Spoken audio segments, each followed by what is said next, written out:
Hello, hello, hello, and good afternoon, and welcome to Talk of the Devil, brought to you by the Lancaster University Comedy Institute. I'm Ben Winterton, your host of today's comedy panel show, looking at some of the funniest stories of the last week or so. Joining me today are three of the finest comedians around to discuss these stories. I'll be giving them points of being relevant, funny, and who knows, maybe even correct. Joining me today, we've got Sean Gilbody. Hello. Michael Dodds. Hi there. And Jack Marshall. Hi. Also in the studio is our wonderful producer, Miss Rachel Smith. Hi.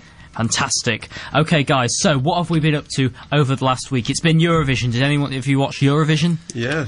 Yeah, it was disappointing. It really... I never expect much from Eurovision. I always tell myself that I'm not going to... I feel like I'm kind of a crack addict in terms of Eurovision, because I tell myself I'm not going to watch it, but I still do. And there was better stuff on. I don't think Sweden should have won.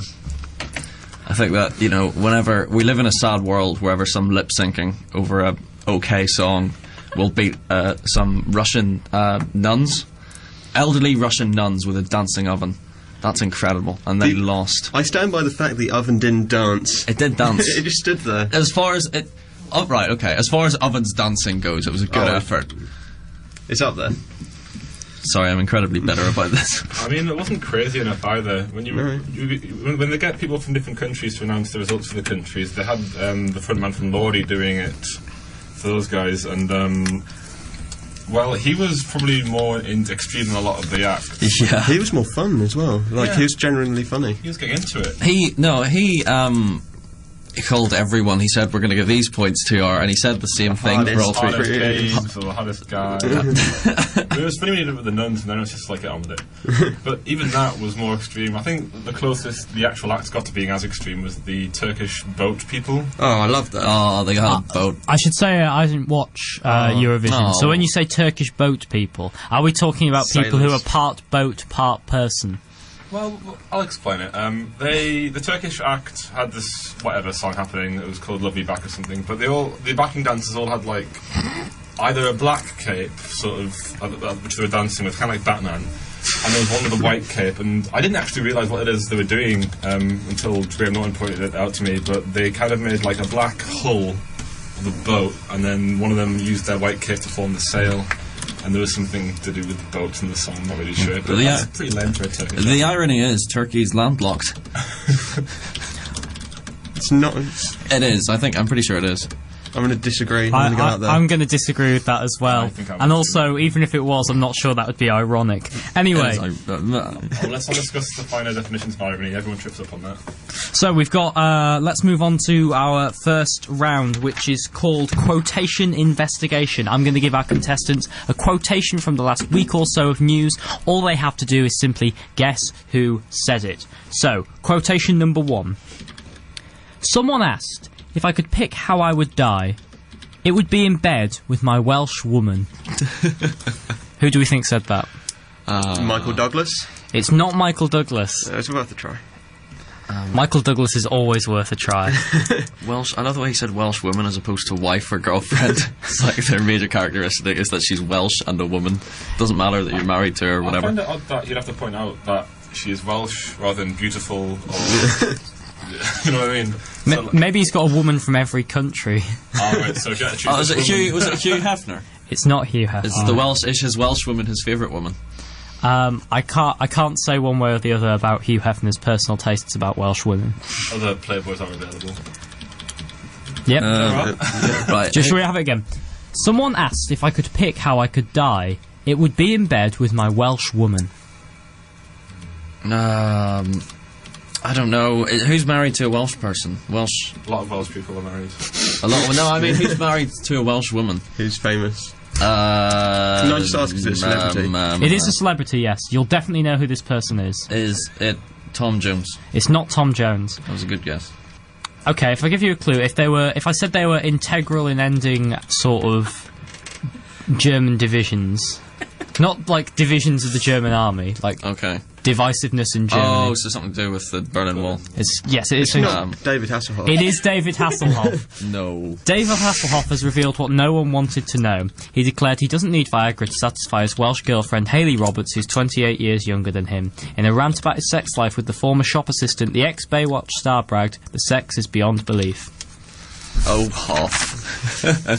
Well, he can say whatever he wants. He did instrument the collapse of the Berlin Wall. Yeah, we all owe him for that. Oh, wait, how did he do that? David Hasselhoff claims he brought the Berlin Wall down because he played a gig on top of it. And then it went down the next day or during it. I mean, maybe they were just a bit slow in, like, taking out the ground from underneath him. I don't know. Well, I can at least say that it's a noble thing to play a gig on top of the Berlin Wall at the time it was built. That's just a way of doubling your potential audience, and that's just cheap.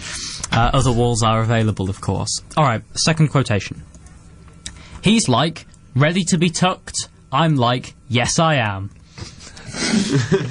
A talking bedcloth? Are these like a mother from California talking to her son at bedtime? He's like, are you ready to be tucked? And I'm like, yes I am. That was much camper than I thought it would be. I'm thinking instead it's actually David Cameron and Nick Clegg. Like, that's their bedtime routine. Who do you think tucks in who? Well, I'm going to assume that David tucks in Nick because he's more the father figure, because you can't see... Nick would do a terrible tucking in, I think. Just the hands, they'd be too slimy for a good tucking. Well, careful there, Sean. We're not allowed to defame celebrities, and we're not allowed to say Nick Clegg would be rubbish at tucking people in. Something to do with plastic surgery? It's nothing to do with plastic surgery. It's at face value, it's about bedtime. I'll give you it again. He's like, ready to be tucked. I'm like, yes I am. I'll give you a clue. It is a famous couple. Tucking in. Are they fictional? No, they're not fictional. They are American. When you were they're not Californian, I don't think. Beyonce and Jay-Z. It's not Beyonce and Jay-Z. Brangelina. Yeah. It's not Brangelina. No, we're just naming couples. They're not as Hollywood as all that. Obama and Michelle. It is the Obamas. I got there first. I think you both got there pretty quickly, so I might have to share the points there. Communism. So yes, in a surprisingly intimate admission, Michelle Obama has described how the president tucks her in to bed each night. She says that they don't set out specific time for each other, instead they share a couple of daily rituals. She tells People, "We have a ritual where he tucks me in, because I'm usually in bed before anybody. He'll come in and turn the lights out, and give me a kiss and we'll talk. He's like, ready to be tucked. I'm like, yes I am." That slightly creeps me out. Just the fact that Obama's going there just tucking his wife into bed. Who tucks their wife into bed? I think it's quite sweet.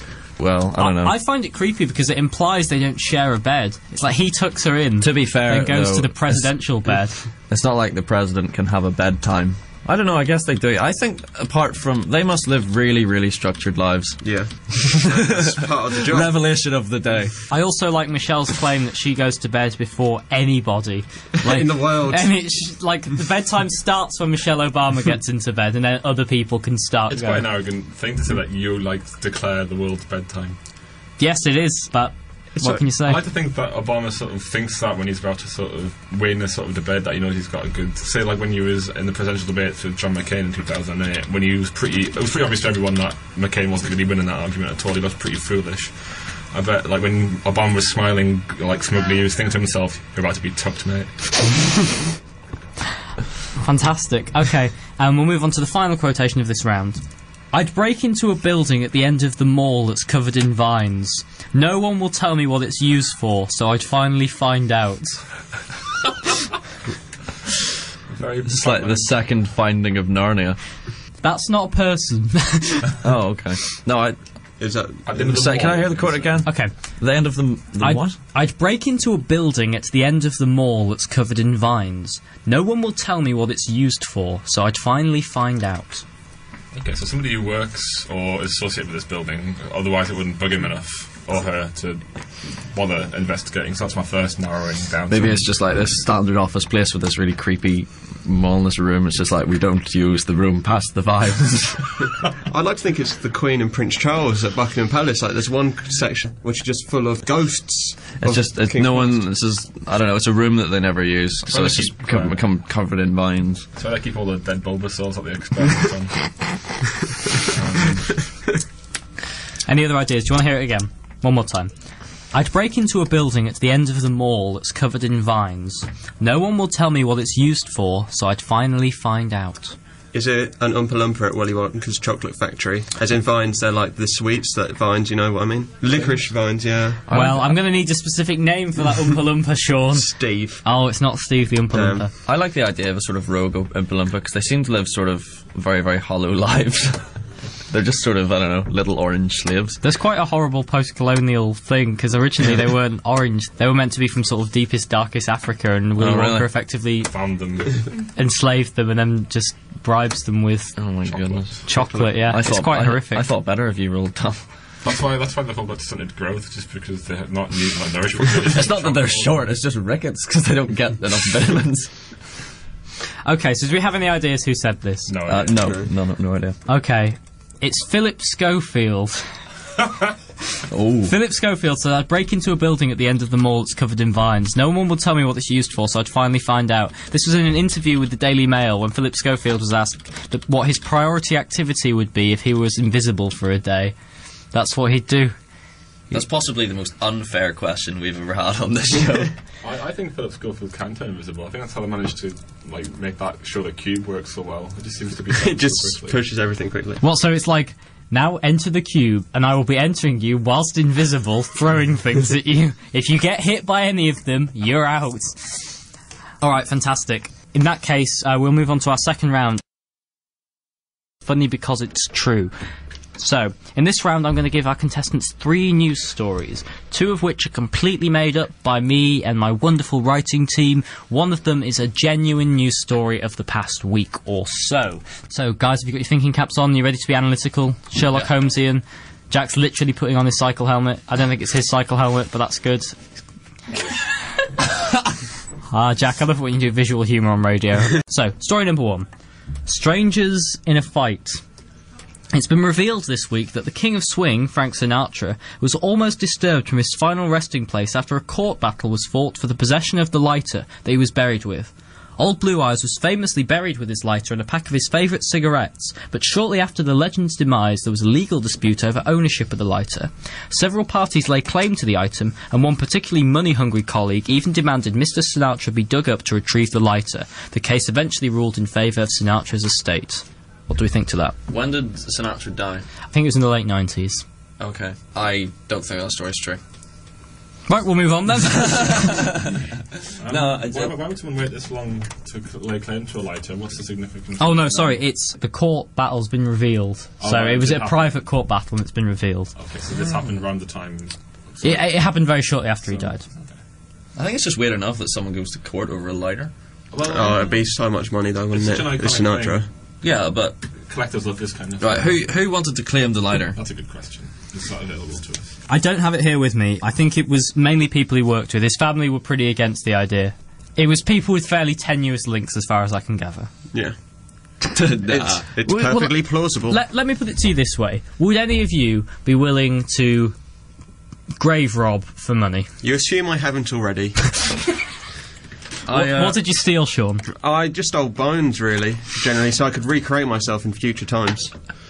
I wanted to just make a bunch of skeletons and set them up in my house and pretend I was some kind of necromancer.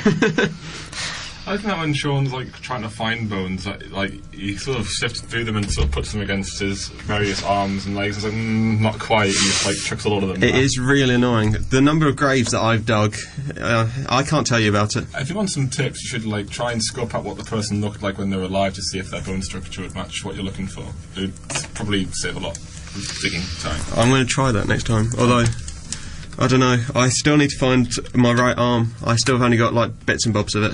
Well, we're on radio, so if anyone's got a suitable... Dead grandparent, anyone? Too far, Sean, too far.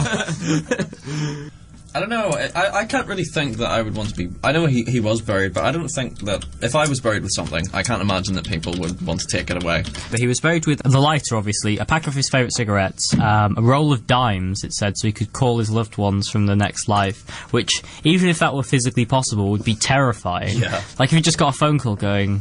I was going to try a Frank Sinatra impression then. I don't even know what he spoke like. But he'd be like, hey guys, it's Frank. Just letting you know, it's all alright. Don't know why they've got payphones in heaven, you think they'd be free. Alright, chat to you later, bye. I don't know, he seems to have gone for very limited supplies of things to take on the other world. I mean, he's got 1 pack of cigarettes. If he thought he was going to be able to use them, maybe like a carton. No, or I two. think he's being quite greedy. Like, he got a roll of dimes. Yeah, the ancient Greeks just needed 2 coins. That's all they had. You know the way they had coins put on their eyes when they were... Wasn't that to pay the ferryman? Yeah, that was to pay Sharon, the ferryman. But dimes aren't worth very much. Yeah, but they're worth... Well, how much are dimes worth? They're 20, aren't The they? chocolate bar or the coin? No, a quarter's 25, a dime's 10, isn't it? 10 cents. Alright, well, I don't know. I think that's sort of an inappropriate amount of money to take to the afterlife. Well, I think that's nonsense. Okay. No, There no. it is. I just got it. Okay, fantastic. Okay, well, we'll move on to the second story then. Greenhouse becomes Red House. The inventor of a new type of greenhouse, specifically designed to deal with Britain's notoriously cold climate, has accidentally set fire to dozens of his own plants.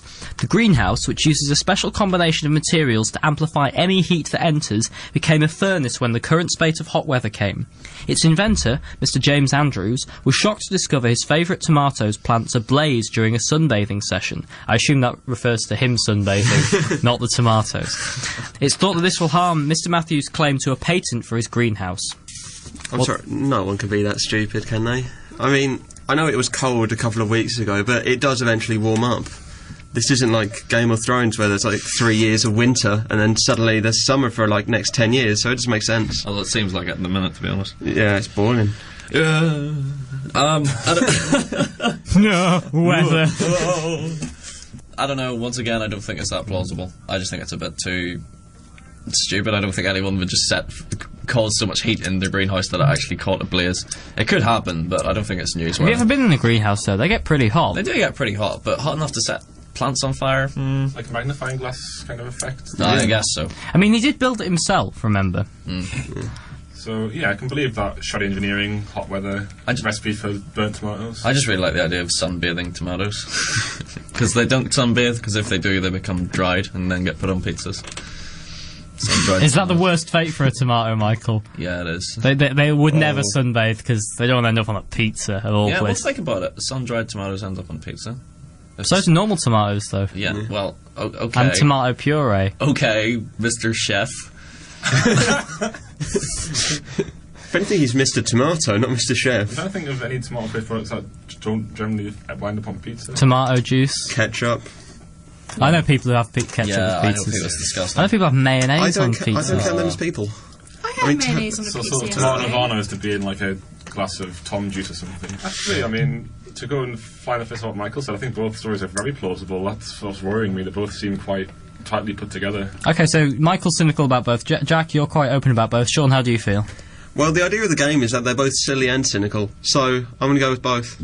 I'm going to be, like, in between the two. So you think they're both plausible, but you don't believe either of them? Well, Exactly. That's reasonable. I mean, they're so well sort of... Because previously you've had ones which are too stupid to be true, like, clearly.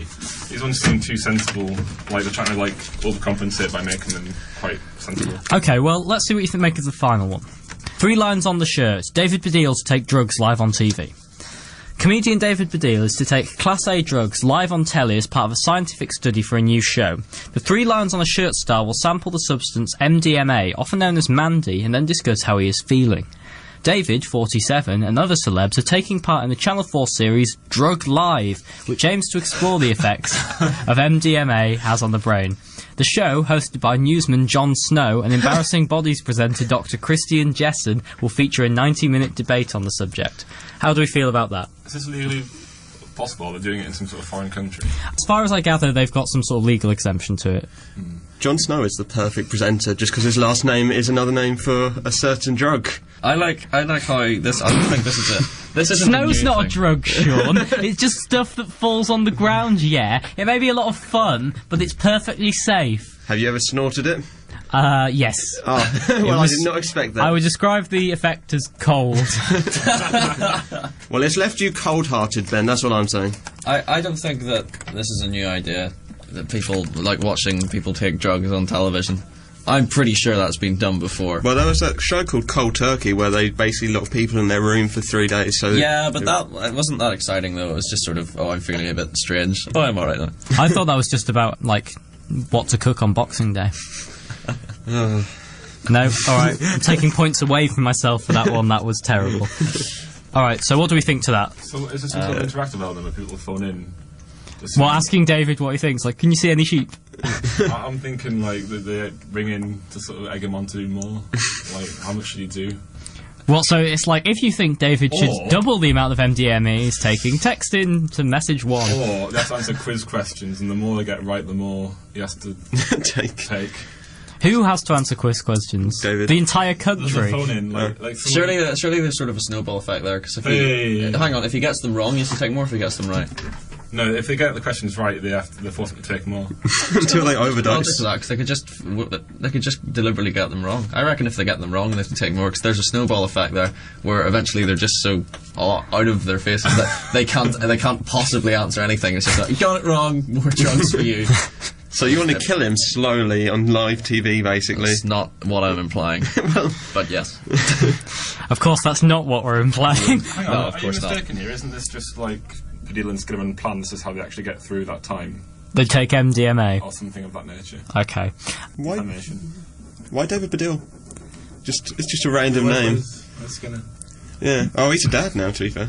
Yeah, he can't be going taking MDMA on live television. He's Frank You're a Skinner. dad, yeah. To be honest, I like the way you're asking me, where's Frank Skinner, why is David Baddiel doing this himself? Despite my best efforts, I'm not his manager. Alright then, guys, so we've got strangers in a fight, someone claiming ownership of the lighter Frank Sinatra is buried with, we've got greenhouse becomes red house, a greenhouse becoming a furnace of plants, and 3 lines on the shirt, David Baddiel to take drugs live on television. What do we think, Sean? I'm going to go for David Baddiel. Stick with my comedians. You think that's real? Yeah. Okay, so Sean's going for option 3. Michael, what do you think? It is definitely number 3. Definitely number 3. Yeah, You're certain of that? number Okay. And Jack, what do you think? I'm inclined to agree. That's the one I feel most comfortable in going for as well. So, despite maybe looking for entertaining an audience, you're all going for the same option, so Yes. there's no stake of drama whatsoever. Sorry, but that's just the one I feel Yeah. is the one I was going Well, for. it's nice to know you're putting competitiveness above our audience. That's nice. Alright, well, I can reveal, in fact, you're all correct. That is the correct story. Yeah. I'm only Nice gonna... I'm not try, gonna give you many production team. points for that. We should go sell cases now. I think it would be pretty good. Oh, like some sort of. To be fair, we can only solve specific cases where there's 3. Don't just where there's 3 suspects, and they all have very specific stories, which are just ridiculous, and we have to gauge which one's least ridiculous and therefore true. We'd make an awful crime team. Well, you'd probably do quite well on, like, what do they call it? Not an identity parade. Like, where there's Identity parade. 5 people lined up and you have to say which one you think was the one who did it. That's not how it works. They don't just call people in and say, which guy did you think did the crime? No, they get the suspect up and then they fill it with, like, random other people. And if People you- who look like him. Yeah, I've seen The Player. No one else has, but it's a good film. They get a finite selection of people, and they ask a potential witness to identify which one of them is the one they saw do the thing. Yeah, that's precisely it. And they do genuinely drag people in off the street, because my uncle's best friend got dragged in as he looked a bit like the guy who committed the crime. Wow. It would have been bad if they picked him and he'd ended up getting arrested, wouldn't it? Yeah. A bit like. Yeah, he was wearing, it was during the 80s, so he had long hair and a pierced ear and like a leather jacket on, and that fitted basically the description of guy who committed the crime. So I'm they so got glad the it's not the suspect, 80s. but they dragged him in as well. I like to think it's just a really informal way of arresting suspects. Going, hey, we're just going to take you in. You look a bit like someone in a crime. If you could just step into the station. Thanks.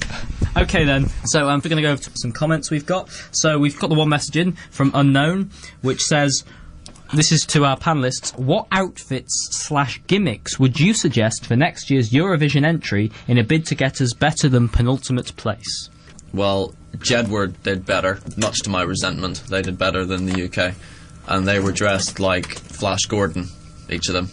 Right. So, dressed more like... Think less classical guitar music, think more ridiculous Flash Gordon jumping around. There's my advice. We do have Brian Blessed. He is British, and he was in Flash Gordon. He was in Flash Gordon. He had wings and laughed a lot. He laughed at the screams of his enemies.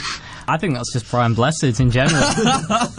Michael, if you could sum up your feelings about Jedward in 5 words, what would those I words can't be? do it clean on radio. Sure. That's 6. Jack, do you have any ideas how we can do better at Eurovision? Well, I think a lot of the time countries like to say that they're presenting the heritage and traditions of their country through their music, but I never quite see that. I always see it as some sort of manufactured nonsense which has nothing to do with anything.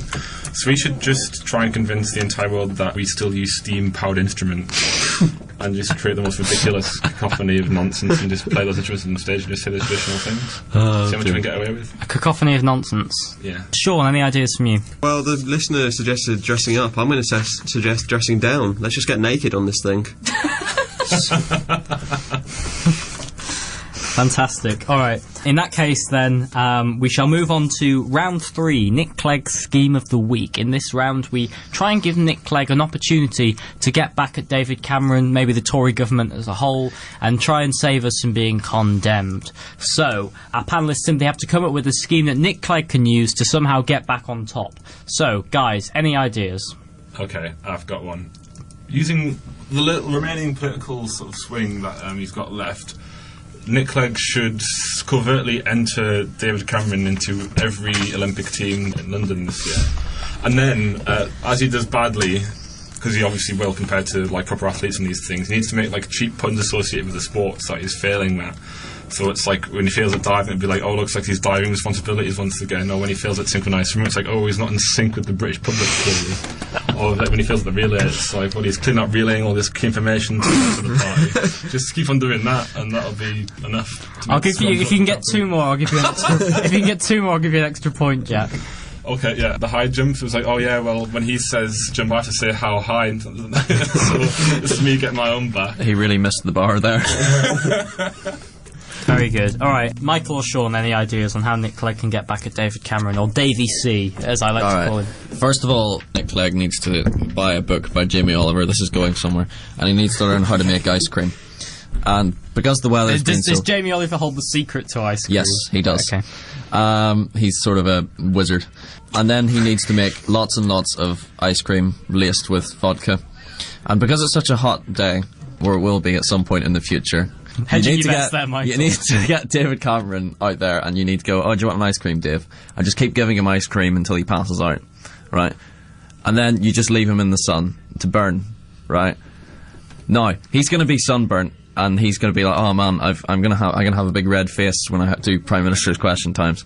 And Nick Clegg says, okay, I have some aloe vera. And that's where he brings out the hydrochloric acid. So David Cameron applies this to his sunburn, and is in horrible, horrible pain. You see, I was with you a lot of the way there, Michael. But I think if you get someone very drunk and leave them out in the sun, there's a good chance they'll be pretty ill from sunstroke because they'll be horribly dehydrated. I think the application of stomach acid is a bit too far. Well, I see what you're going for here, because I reckon Nick Clegg wants to expose David Cameron as Skeletor by removing his face and casting a light on the whole thing. I wasn't aware you could go too far on Nick Clegg's Scheme of the Week. There are rules. We've got. Can I just ask, if David Cameron is Skeletor, who is He-Man? Gordon Brown. Gordon Brown. He's just let himself go a bit. I was just going to help you with like He-Man, the Masters of the Universe characters there. Other cartoons are available, but we don't have time for that. Alright. Okay, Sean, what's your idea? I'm going to go for more of a psychological warfare approach. So basically, I'm going to try and chisel at Cameron's confidence. I'm going to ask him questions like, what's the difference between you and a sack of potatoes? A sack of potatoes could lead better than you.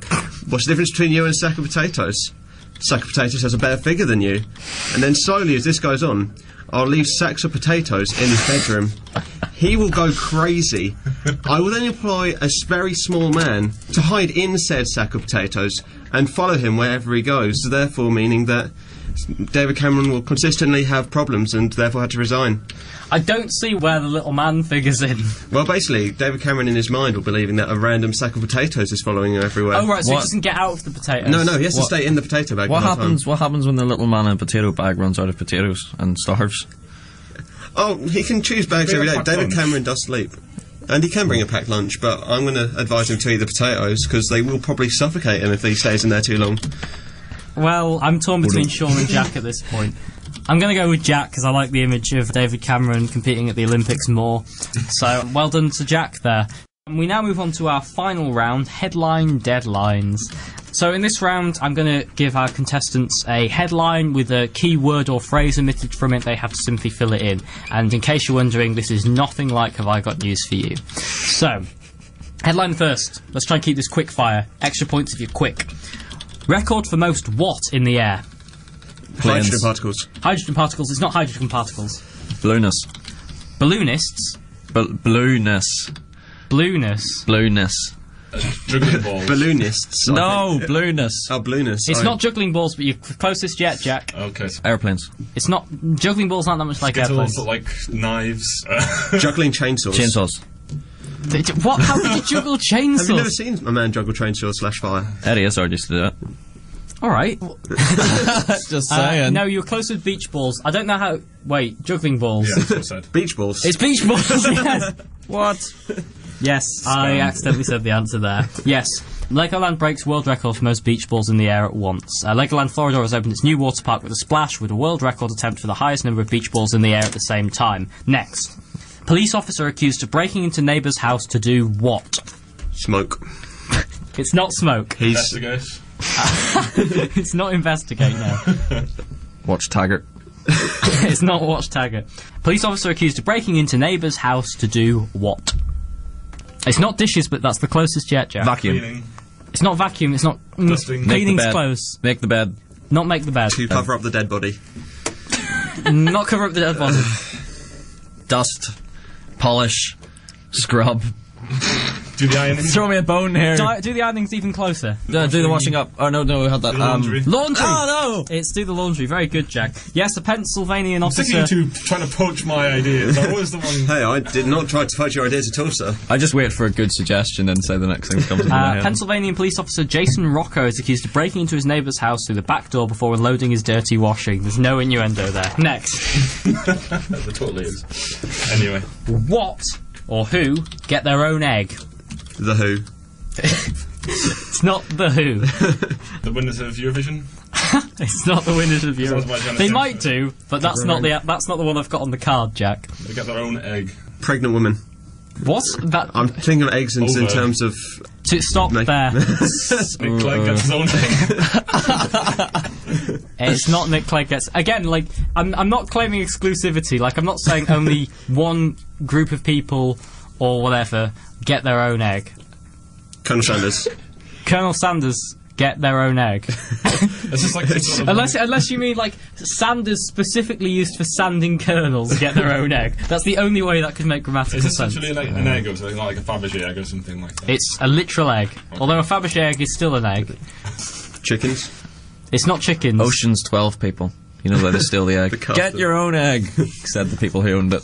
I only watched half of Ocean's 12 because it's terrible. Other terrible films are available. Like- It is a type of bird. Cuckoo. Pigeon. A pigeon. A hawk. Ostrich. An oil. There's something specific about these birds, Penguin. right?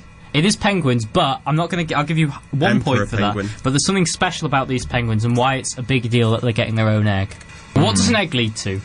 A baby. A baby. A chicken. Endangered. Infertile. Or does the chicken lead to the egg? Well, penguin eggs rarely lead to chickens. Okay, what? Single penguins. It's you're on the right Lonely. lines, but it's not single. Is there like a penguin adopting service? man? Male penguins that asexually produce eggs. Gay penguins. Gay penguins. It's gay penguins. Very Hey. good. Yes, gay penguins. Hear that, North Carolina? Yeah, when will the North Carolina penguins get their gay rights? Yes, gay penguins Inca and Reyes have been building a nest every 6 years in the hope of starting a family, and they've finally been trusted with an egg. Maybe if they're a bit more reliable than every 6 years, like, you know, Trusted with an egg. Who's been like sort of saying, best not give them an egg? the Penguin Adoption Agency. They've been campaigning for a long time now. Alright, finally. Okay, last one. What flown into China? Civil rights. More teapots. It's not more teapots. I'm not going to say it's not civil rights, Sean, but that's not the one I've got on the card. More meat. What? No. Lady Gaga. Lady Gaga, she might have been. She was actually in Bangkok recently, but no, that's not in China, It's is not it? in China. No. No. Not yet. The blind dissidents. No. No, It's that's not good. that serious. Good. Is it? Michael, any ideas? You've gone a bit I quiet. have no idea. Migrating I can't even think of anything. Ostriches, because ostriches can't fly famously, so that's the only way they'd be able to. Why would they want to be in China? I don't know. Tea. They love their tea. Come on, what flown into China? What big world events are going on at the moment? Eurovision. I don't know. Eurovision. Flown into Eurovision, China. yes. I think that's not the Olympic spirit of the torch? competition. The Olympic torch, no. G8. It's not funny, but it's possible. They were kidnapped by the Chinese, you see, and taken in. It's not that. It's not the Olympic torch either. What flown into China? What other big world events are going on? The Queen's Jubilee, so it's the Queen there. You're close. The crown jewels. It's not the crown jewels. Prince Philip. It's not Prince Philip, no. Buckingham Palace. It's not Buckingham Palace, no. One of the princes. Prince Henry. Right. Imagine if all the royal family are really busy, but China wants some royal family action. What do you send across? Fergie. It's not Fergie, no. Some like cardboard cutouts of the royal family. I don't know. Kind of in the right ballpark. Madame then. Tussauds models. Models. Max It's- models. It's more specific. Body doubles. It's a Queen lookalike. I'm going to give you that, Jack. Yes, a Queen Elizabeth lookalike was specially flown into Shanghai to greet Chinese shoppers at a local shopping mall, the Daning International Plaza, ahead of the Diamond Jubilee. I'm not going to make any Republican comments like I normally do in the story about the royal family. I'll let you make those at home in your head. So, I'm going to tot up the scores now. Afterwards, I'm going to give the contestants a couple of minutes to try and do something creative, maybe try and win me over in some way for a few extra points, because it's pretty close this week. So maybe if you want to come up with a poem, sum up the show as a whole, something like that, that'd be fantastic. We have another comment in from Bottle Party. For the Jubilee, would flinging coronation chicken at Her Majesty be an appropriate way of reminding her of the special day? Contestants, what do we think? Well, it's not a coronation, so it has to be a Jubilee chicken. Very good point, Jack. Very good point. Okay, so I've given our contestants just a couple of minutes to try and come up with some last-ditch attempts to get some points. I will remind you that it is currently a draw at the moment, so this is going to be the decider. So, Sean, what have you got for us? I've got a lovely poem. Fantastic, Sean. Can we hear it? Ben, as always, has been an excellent host. Even when the weather is making us roast. We had a story about David Baddiel, as the sun is making my skin slowly peel. Sadly, my poem is now at an end. Now please give me some points, my friend. Very good. You can definitely have some points for that, Sean, but I won't reveal how many. Jack, have you got anything for us there? Yeah, I've got a small sort of summary, a rhyming summary of the show, I think. It goes like this. Nick Clegg was discovered as a pudding intellectual, and an egg has been trusted to alien homosexuals, and because of limitations of my rhyming lexicals, in the interest of being poetically flexible, my last line's going to be about the Queen being in China. Oh, that's fantastic, Jack. Definitely some points there as well. Finally, Michael, have you got anything? Yeah, I've got a poem about the last song. It goes, Noah and his whale, they've come to tell a tale, but it doesn't matter because Michael has lost anyway. Fantastic. All right then. Well, I'll just never do hear that very story. quickly type the final scores. So, in last place, unfortunately, is Michael on a very respectable, still 18 points. It's the company record. In second place is Mr. Sean Gilbody on 21 points. Which means our winner this week is is Jack Marshall on a very credible 22 points. Well played. And because we've only had the two comments in and only one of them gave us a name, I'm going to give our listener of the week to the wonderful Bottle Party. Thanks for listening, Bottle Party. Should we do some sort of improvised sing-along song for Bottle Party? Yeah. So, okay, I'll lead. 1, 2, 3. Bottle Party, Bottle Party. You are the listener of the week. Da-da-da-da. Wait. So there you go, Bottle Party. That was specifically for you. As I say, we're not a music-based society. We should be a music-based society. We should totally be a music-based society. Good on you, Bottle Party, because you're better than a canned party any day. Fantastic. So, this has been Talk of the Devil. I'd like to thank all our listeners for listening. I'd like to thank our wonderful producer, Ms. Rachel Smith. Present as ever. Present as ever. Do better than that. Well, I'm not always here, so she's doing better than me. I'd like to thank our wonderful writing team, Can you remember them? which are Mr. Liam Fielder, Mr. Ronnie Barmer, Mr. Tom Dransfield, and Mr. Pete Smith. And I'd like to thank all our contestants as well, Mr. Sean Gilbody. Thanks. We're doing a lot of applause Mr. Michael here. Dodds. And our winner this week, Mr. Jack Marshall. I've been Ben Winterton. This has been Talk of the Devil, a Lancaster University Comedy Institute production. Thanks for listening. You've been wonderful. Goodbye.